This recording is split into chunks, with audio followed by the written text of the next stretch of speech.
Hey, so what do you think? Been like that for a few days now.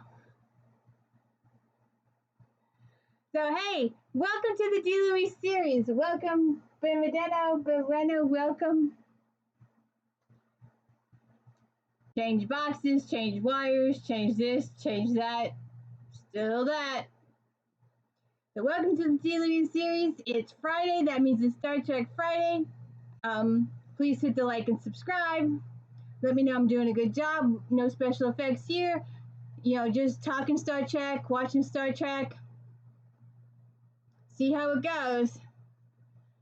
So hit the like and subscribe, hit the thumbs up. I do daily book reviews. We're doing Laura K. Hamilton, Anita Blake. We're doing Lindsay Sands, The Argonautes, Carolyn Sparks, At Stakes, Alyssa Maxwell, The Breakers. We'll be doing Janet soon. And we're doing Star Trek Next Generation. So we are on season 4, disc 1. We've been doing them in the order, not in number order, but in order on the disc. So we did the best of both worlds, part 2 of the Borg situation. And my whole question for all of you fan fiction peoples out there, and I haven't got, no one's answered me. So it shows how little people view my channel. But I was saying, if you rewrote the best of both worlds and had, instead of Shelby and Hanson, you had Captain Catherine Janeway and 7 of 9 time travel back, how much better would the Enterprise have fared during this particular situation? Would the Borg survive during the situation? And did you see how clean that Borg vessel was? All that shiny aluminum. Anyways, then we did the family where Picard went home to go find himself, to get his brain back in gear. The brothers, Data and Laura, we will see Laura again in the future.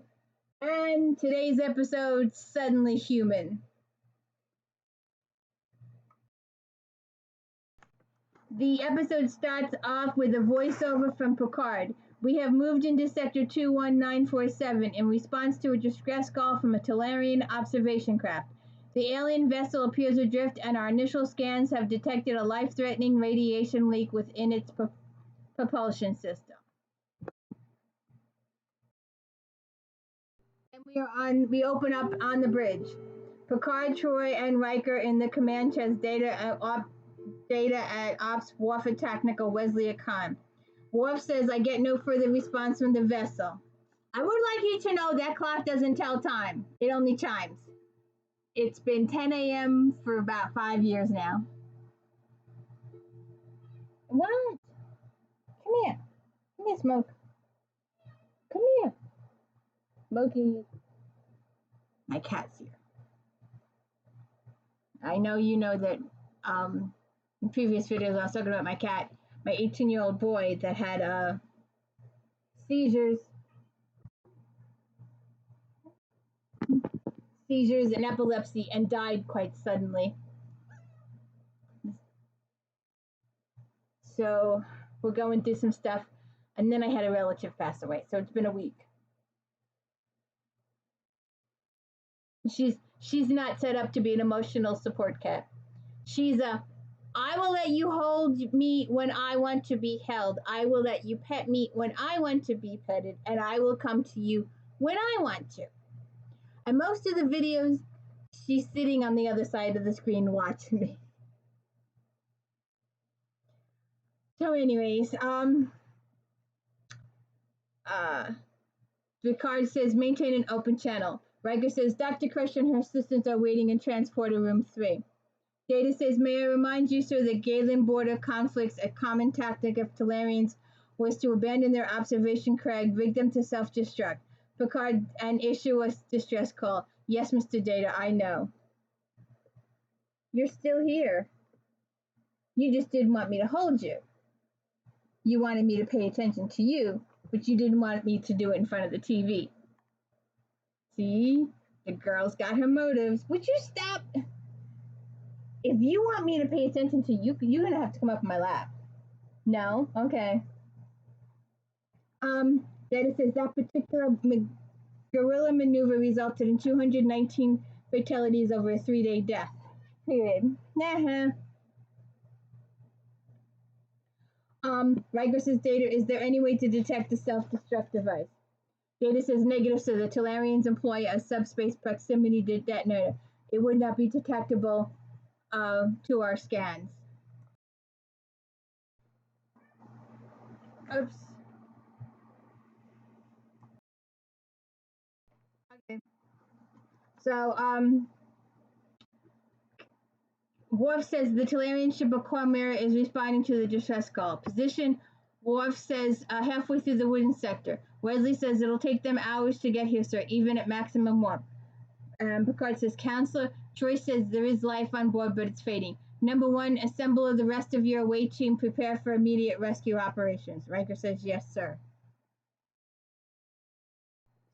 So, Riker, Worf, Beverly, and 2 other medical people beam out to the other ship. Worf says auxiliary power is failing. Beverly says they're nothing more than children. Riker says, I'm Commander Riker of the Federation ship Enterprise. We will evacuate you and give you medical care. You will not be harmed. Beverly calls the Enterprise.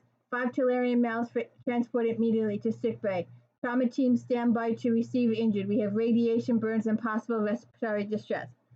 The transporter guy says, ready on your order, doctor. And obviously Kyle Momini's not here because otherwise you would have seen him.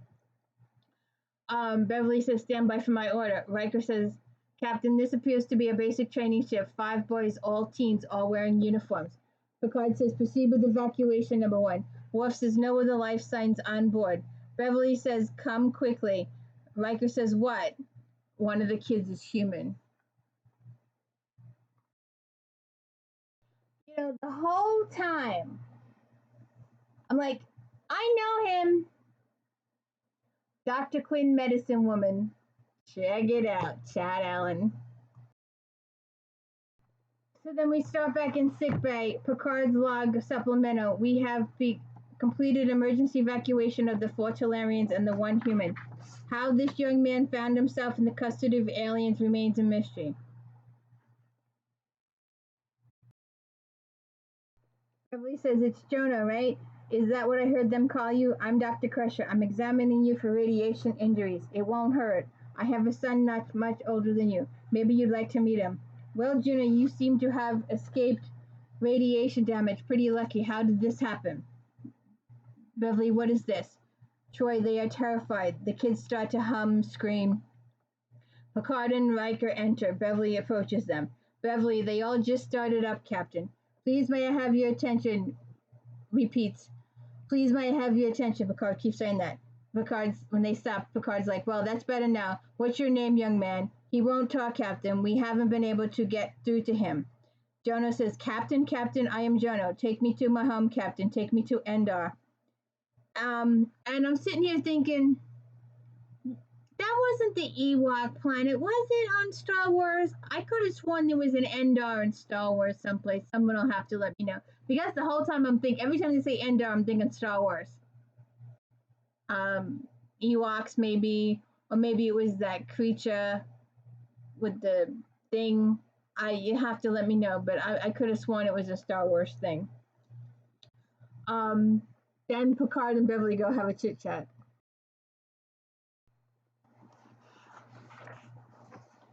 Precisely fractured ribs, a broken arm, a low-grade concussion. There might be neurological impairment. All I have to examine him further, Jean-Luc. The Talarians have always been ruthless to their enemies. I think there's a real possibility that they may have brutalized the child. Picard, isn't it possible he was injured prior to his captivity? Not likely. He's been with them a long time, long enough to assimilate their cultural traits, and calcium trace patterns indicate the injuries occurred during the past 7 years. But if they have abused the boy, why would he devoutly want to return to them? Beverly says it's not uncommon. It was identified centuries ago as the Stockholm Syndrome, where someone is captured and they fall in love with their captor. And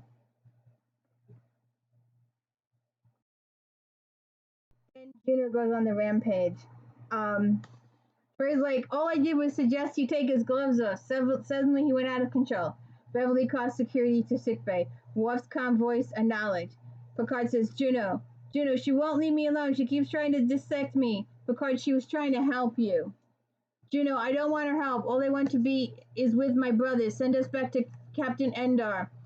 Picard, Juno, I want you to stop this immediately. Yes, Captain. That's better. Now, if we're trying to accomplish anything.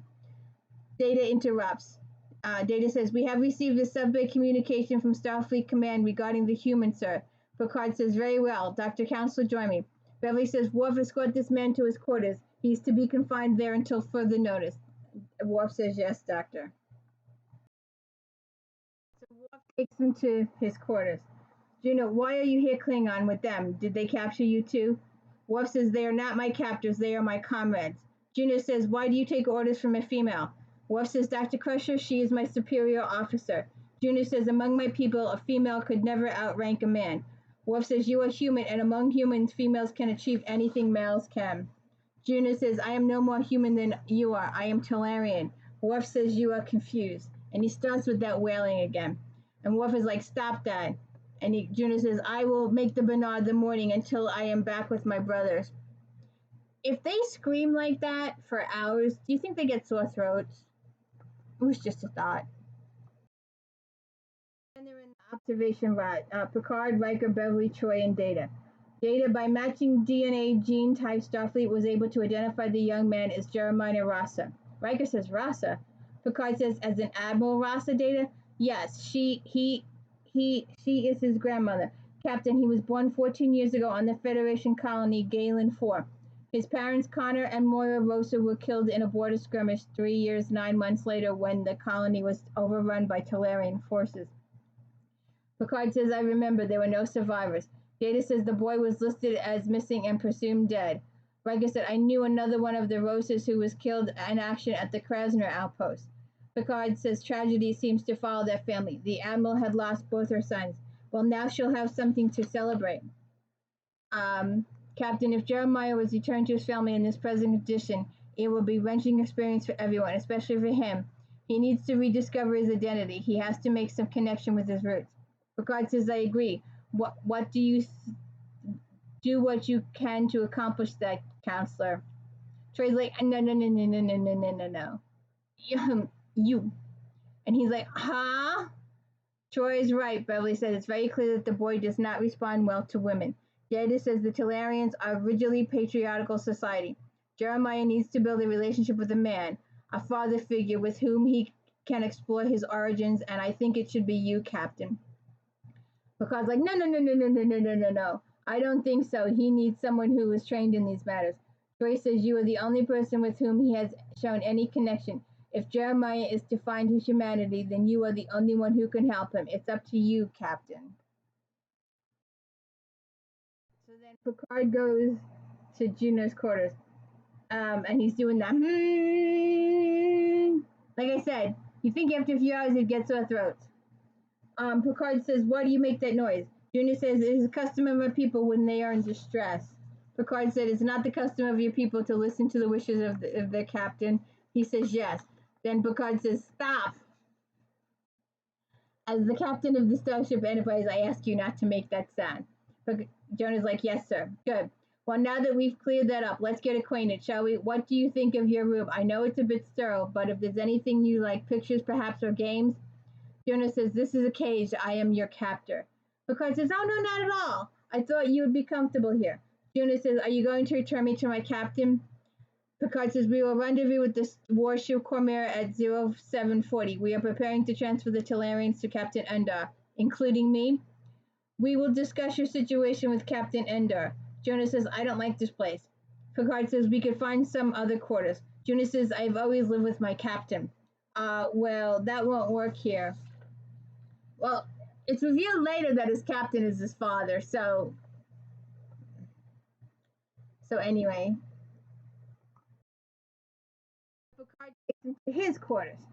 Picard, well, I'm sure you'll see there's nothing here that would appeal to a young person. And then he's fingering the Klingon knife. And he's like, put that down. And Juno's like, it's Klingon. And Picard's like, yeah, put it back where you got it. Well, Juno, I noticed you haven't taken off your gloves. Juno says, not here. Picard says, why not? So I don't have to touch anything alien. Juno, your Captain Endor, has he ever hurt you, inflicted pain? Pain is not a consideration. Then he has. I didn't say that. Can't you understand anything? Pain is not what matters. Passing the test is everything. Picard says, is that what they are, tests of pain? You understand nothing. It's true I don't fully understand Talarians, but you are not Talarian. I will not listen to this. I will not listen to your lies. Then Picard, in a state of panic, invites Troy to his ready room. And she's like, you asked to see me, Captain? He says, yes, Counsel, please sit down. You are probably not aware of this, but I have never been particularly comfortable around children. See Star Trek Picard Season 3. Troy's like, really? For some reason, they just don't seem to respond to me. Troy says, I see. Picard says, frankly, I think that my time would be best served carrying out the duties and responsibilities of a Starfleet captain. Chicken! Seldom have I heard an explanation so well rehearsed. Picard, look, Counsel, I just feel that I am not the right person for this job. Troy says, strange, isn't it? You have traveled light years, dodged asteroid storms, braved hostile aliens, and yet when asked to assume a parental role, you cringe. Why do you suppose that is? Because I'm not cringing, I'm just acknowledging my limitations. Troy says, when you were a child, did you have any friends, other children you play with? Picard says, I don't think that has anything to do with anything. Perhaps it's because this is foolish. Troy says, what were you going to say? Picard says, ever since I was a child, I've always known exactly what I wanted to do. I wanted to be a member of Starfleet. Nothing else mattered to me. Virtually my entire youth was spent in the pursuit of that goal. In fact, I think that probably skipped my childhood altogether. Troy says, you know, Captain, almost no one is born being a good parent. Most people simply have to muddle through it, doing the best job they can. Picard says, are you saying that that's what I'm going to have to do? Troy says, yes, and you might be surprised at how good you can be.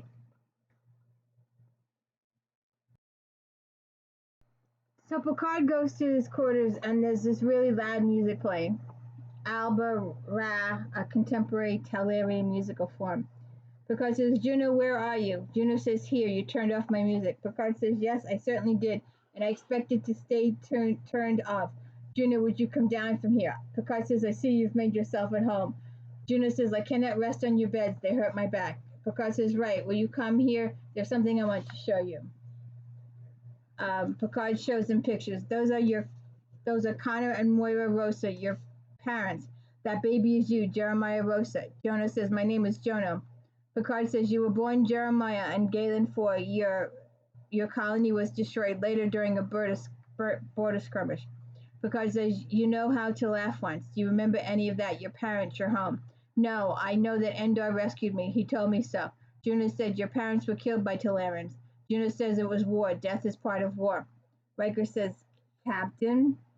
Picard, what is it? Number 1, Riker, we have visual contact with the warship Cumor.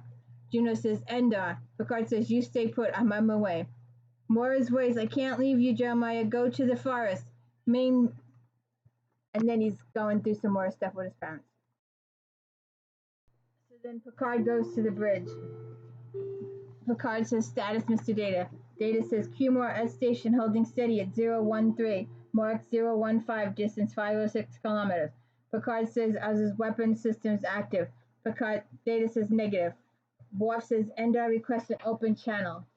Picard says, on screen. Captain, I am Endor, captain of the warship Cumor. To whom am I speaking? Picard says, Jean-Luc Picard of the Federation starship Enterprise. We have rescued 4 crew members from your observation craft. They have received medical attention and are ready for transport. Endor says, your actions are duly noted. We will forward coordinates for immediate transport. You're welcome, I'm sure. Picard, one moment, Captain. We have also discovered a human among your crew. Endor says, Juno. Actually, his name is Jeremiah Rosser. Endor, what is his condition? Is he injured? Picard said he's not wounded in the mishap. Endor says, a blessing. Picard, as a representative of the Federation, I demand an explanation. Why has this child been held in your custody all these years? Endor has no explanation is warranted, Captain. He is my son. Picard does an overview, voiceover. Captain's log supplemented. Endor's claim that Jeremiah is his son is clearly unacceptable. And then they show the transporter room. Riker and Worf are greeting some of the Endar people.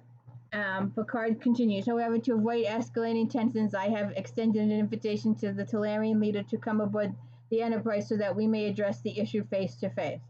Then they meet in the ready room. And yes, I was in charge of the force that repelled the trespassers at Galen 4. I must say your Federation troops fought tenaciously.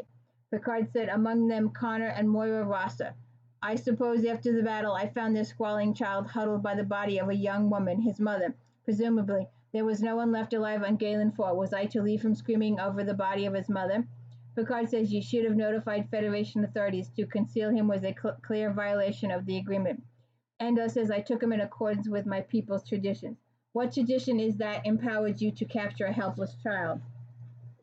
Endo says I lost my son at the hands of humans during the conflict over Castile 1.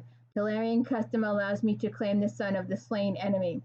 Picard says, does that custom extend to brutalizing the surrogate son? Endor says, what are you talking about? Picard says, a medical officer discovered evidence of injuries so severe that they might be considered torture. Nonsense, I have never harmed Juno. Then explain the fractured ribs, the concussion, the broken arm. Broken arm, youth, have you ever been a father, Picard? Have you ever had a son desperately try to win your approval, your respect? And Juno broke his ribs to Saiyan, 6 hooves, a very powerful animal. The arm in a contest with other youths. He endured the pain and won the competition. One day he will be a great warrior.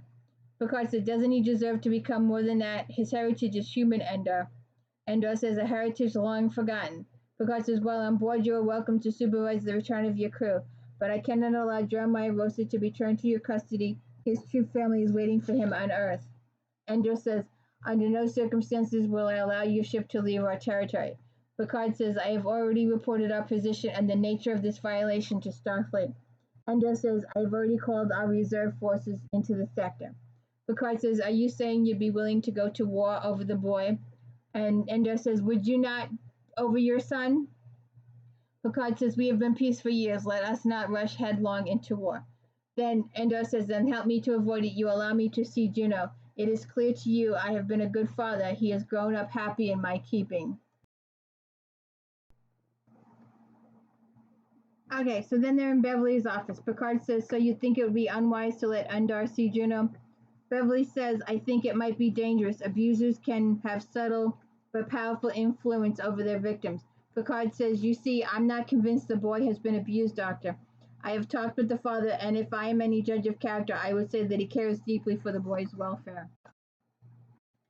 Joy says, I sense an awakening memories in the boy. This is a very fragile time for Juno. If we send him away, the man he calls father, without even letting him see each other, how would we ever gain his trust? Picard says, yes, there is something else to keep in mind. We are deep in Talarian territory. A semblance of diplomacy is called for. I'm going to agree to the meeting. Beverly says, all I ask is that the visit be supervised. Don't let them be alone together. Picard says, agreed. And they meet in the observation lounge. Juno's like, Enda, Juno, my son. Enda, have you treated you well? Yes, Captain, except what? I was forbidden to make the binar, who the hell? You're gonna get a sore throat anyway. I was forbidden to make the binar. It's all right. I know that you mourned in your heart. Juno says, what do you think of these humans? Juno says, they look like me. They want to keep you, you know. I know. And you are of age of decision. What is your choice? Do you want to stay? Juno says, of course not. Then you shall not. I'm going back to Kimor, and I will leave the humans with a choice. Oh, sorry. I thought I won. I guess I lost. Where was I? Then you shall not. I'm going back to Kimor. I will leave the humans with a choice. If they do not make the one we know it's right, it may lead to war. You may die. Juno says, I'm ready to die. And we're back on the bridge. Riker, Troy, Beverly, Worf, Data. Worf says, Captain, sensors indicate 2 warships approaching from the opposite direction along the border. Picard says, Mr. Data, what is their offensive potential? Data says Talarian warships are limited to neutral particle weapons, high-energy X-ray lasers, and merculite rockets. No match for the Enterprise. Picard, the last thing I want to be is forced into destroying one of the ships. Riker says they won't back off. They've been willing to fight the death in past encounters. The lines are being drawn, all of this for a chosen son. Captain, is it worth it to go to war over a child? Beverly says you might not ask that, Lieutenant, if it were your child. We will! We will see Worf's child soon. Beverly, you might not ask that, Lieutenant, if he were your child. Picard, there must be a way to avoid this. Troy, if we can just reach Juno, help him make connection with his origins, then maybe he'll choose to come with us. Do you really think Endo would go along with that? Data says Endo expects Talarian custom. He may have to.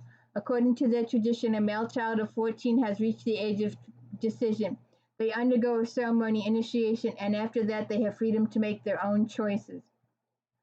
Picard says Endo's entire claim on Juno is based on Talarian custom. He'd have a hard time backing away from it now. Worf says, Captain, there's a subspace communication from Starfleet Command. Picard says, on screen. Worf says, it's a message for Jeremiah Rasa. Picard says, have the boy brought to my ready room. So then Juno is in the ready room. Jeremiah, my name is Kanat Rasa. I am your father's mother.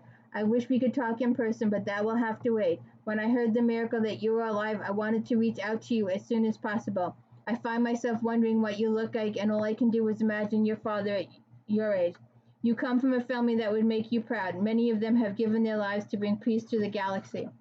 You are the last of the Roses. I am very thankful that you have been given back to us to carry on the line. Your grandfather and I will greet you with all the love in our hearts. Have a safe journey home, Jeremiah. Now, I don't want to give too much of a spoiler here, but I wish the decision, well, the first one is okay, but the second one is probably the better one and the final one that's made. However, I wish there would have been some sort of, well, I would still like to make contact with these people. I would still like to have a relationship with both sides. I decide to stay on this side, but I would like to have a relationship with the other. I wish there would have been a more cohesive. You're not told that, and I guess that's the viewer's option to imagine that in the future, both parties were able to work together to have a mutual relationship. He may remain in one side of town, but it would be helpful if he could visit the other side of town. I mean, with all the technology here, I don't see how that's not possible, especially if the two sides are at peace. But it doesn't feel like that going forward here. So then Juno says she wears a Starfleet uniform. Picard says yes. Juno says, what is her rank? Picard says she is Admiral. Juno says she outranks you. Picard says yes. If I were home now, I would go to the Bray and run along the river, run as fast as I could.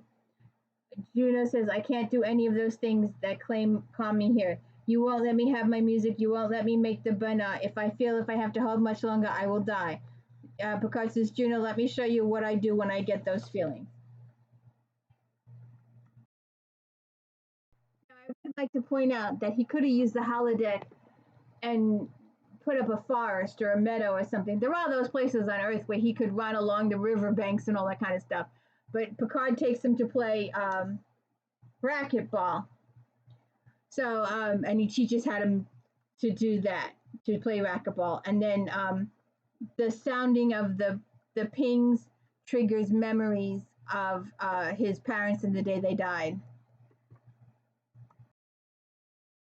So then Juno was talking about, she used to sing to me. I don't remember the melody, just the sound of her voice. Before I remembered these things, I was strong. Now I have endured much pain. But now, Picard is one of the things about being human, Juno. As deeply as you can feel hurt, you can also feel joy. Juno says, I don't think so. I think I will always feel like this. So then they go to 10 forward. And Riker says, how is the racquetball? Picard says, he gave me quite a game for his first time out. Juno says, I look forward to the next time, Captain. Picard says, I'm sure you are. Sit down, Juno. What would you like? And Wesley's having a banana split. Wesley's called, this is a banana split. It's quite possibly one of the greatest things in the universe. Here, try some. I don't like bananas. I'll take the rest of it, though. I'll take ice cream, vanilla fudge, some nuts, some whipped cream. some more ice cream, some different flavors. There was this ice cream parlor way back when they had this thing called the kitchen sink. 31 scoops of ice cream, one of every single flavor they had. And you'd get this big, huge aluminum bowl, huge, and the table would share. Nowadays, you think about the germs and the double dipping and all the crap, that kind of stuff. But if you went with family, although family does have germs, but the kitchen sink was a big, huge thing back then. Huge memories. So anyway, Wesley gives him the banana split, and Riker gives him a spoon, and he goes like this, and the stuff goes all over Wesley's face, and the whole table laughs, and Data's like, I don't get it, and Riker says, access your data banks for sub-humor heading slapstick, and Data's like, comedy, stressing, farce, and horseplay. This no doubt is a variation on pie in the face. Riker says, now you see why it's funny? Data's like, no, I didn't get it either. But I will take your word. It's very amusing. Wesley says, let's start over. A fresh banana split, one for me and my friend, he tells the waiter. And then Riker and Picard go off together. And Picard says, look at him, he's a different person. Riker said, who would ever thought he could laugh out loud like that? Picard said, half an hour ago he was crying in my arms like a baby. Back in Picard's quarters that evening, Picard is sleeping. Juno takes the Klingon knife and rams it right into Picard. Then we're in sickbay. Beverly's saying, tube leader, single plane and penetration. I need the auto suture over here. Looks like the blade hit the sternum and deflected. It could have been a lot worse. Picard says, then it wasn't a dream. Beverly says, no vital organs were pierced, no major arteries. Where is the boy now? Worf has him in security. Hold still. I want to see him here now. Beverly says, he'll wait till I'm finished fixing you. Okay, then we're back on the main bridge. Worf says the Talarian warship's converging, Commander. Range for 500 kilometers. Riker says, on screen. Riker says, any communication, Lieutenant Worf? Worf says, no, we have an open channel. Wesley says, Commander, the warship's closing velocities are decreasing. Staggered approach, vectors bearing 0, 120, 120, and 240 degrees. Riker to LaForge. Geordi says, here, sir. Geordi says, the Talarians are moving into attack posture. Classic triangular envelopment. Geordi says, I've tapped the impulse engines for additional power to the shields, Commander. We're ready. Worf says, Captain of the Cumore requests communication. Riker says, well, here we go. Captain Picard, have you made your decision? Riker, this is Commander Riker. What are your intentions, Captain Endor? Endor says, where is Captain Picard? Riker says, he has been injured. I am in command now. Endor says, very well. Please prepare my son for immediate transport. Riker says, I'm not possible. Last night, Juno attacked Captain Picard and tried to murder him. We are holding him in custody. Endor says, if you had returned him with the others, this would never have happened. I hold you responsible for this incident. Riker says, he'll have to come back with us now, Endor. It will be up to Starfleet to decide the consequences. Endor says, I do not accept this decision. I repeat, you will prepare my son for transport. If he is not on board in 5 minutes, you will suffer the consequences. Riker says, red alert. Worf says, Talarian vessels routing power to forward rockets. Riker says, ready all weapons, Mr. Worf. We go back to sickbay. Picard says, Juno, why did you do it? Juno says, that doesn't matter. Picard says, I think it does. It matters to me. Juno says, what it matters is that I have attacked a captain. I am ready to be put to death. Picard says, you think you are to be killed? Juno says, to attack the superior is the worst defense. I will die at your hands. Picard says, Juno, you are not going to die at my hands or anyone else's. Juno says, but I committed a terrible crime. Picard said, I want to know why. You seemed so happy just a few hours ago. He says, I was, but then I thought about my father. I felt like I was betraying him. I was throwing away all that he's given me, all that I learned for him, my home, running along the river, playing in the game, sharing victory with my brothers, all the things that are part of my life. Now, see, this is what I mean. If they could fix it so that he could see his real Earth grandparents and maintain a relationship with both sides. If he wants to live at Endor, let him live at Endor, but let him visit Earth and visit them, but return to Endor. I'll have the parents come to Endor and visit. I think if they would, both sides are willing to communicate, it would work out. I don't like the way this episode is left. I would like it left with open communication, with possibilities for the future. I guess it's just up to the viewer to assume or make those decisions. Leave it open for your imagination to pursue if he ever pursues that type of situation. But you can always find him in Dr. Quinn, Medicine Woman, and there's a few other shows he did. So then he says, as I grew more closer to you, I knew it meant leaving more and more of my life behind. Forgive me, Captain, I could not allow myself to do that. Now see, because he's believing he's betraying Endor. When the Talarians were the whole reason he was in that position to begin with, because they killed his parents. So, on one hand, they killed his parents and they destroyed his whole life, blah, blah, blah. But then they took him and raised him as their son and cared for him and grew to love him like one of their own. And he grew to, he depressed the memories of that horrible day because of all the killing and got close to them. But I would like to see a relationship with both sides. But we'll never know.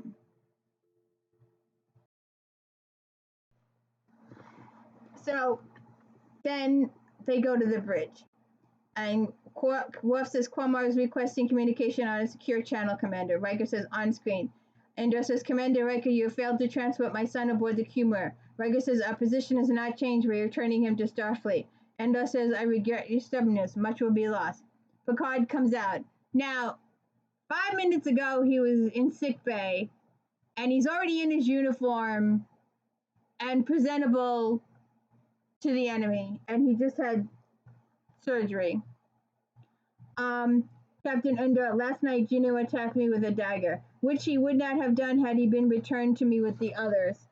Well, if he hadn't been brainwashed, I still say if both sides were open to communication, it could work out mutually for both sides. But we'll never know, like I said. Picard says, there was a crime committed on board the ship, but it was not Juno's, it was mine. When we found Juno, it seemed so clear what had been done. We knew if he could only be persuaded to make the decision to stay, you would most likely let him. So with the best of intentions, we tried to convince him, and in doing so thoroughly failed to listen to his feelings, his needs.